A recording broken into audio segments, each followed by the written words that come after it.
ஏழை கைம்பெண் கடவுளை முழுமையாக நம்பினார்.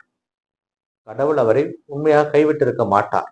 அதை ஏன் அந்த இடத்துல சீடர்களுக்கு அவர் சொன்னார் என்றால், இதை நாம் இன்னொன்றை நன்றாக புரிந்து கொள்ள வேண்டும். ஏனென்றால், இயேசுனுடைய வார்த்தைகளை தாங்கி செல்கின்ற தன்னுடைய சீடர்கள் சென்ற இடமெல்லாம் இயேசு கற்பித்தவை, போதித்தவைகளை அறிவிக்கிறார்கள்.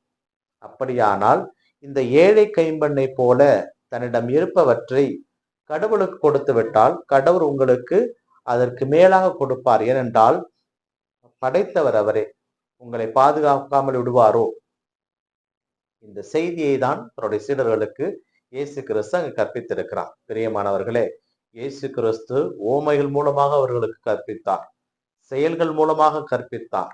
இப்படி சில நிகழ்வுகள், ஏழை கைம்பெண் காணிக்கை போட்டதை கண்ணால் பாருங்கள், அந்த தாய் என்ன செய்கிறார் என்பதை கவனியுங்கள். தன்னிடம் உள்ளவற்றை எல்லாவற்றையும் அவர் கொடுத்து விட்டார். ஆக அவர் கடவுளை இன்னும்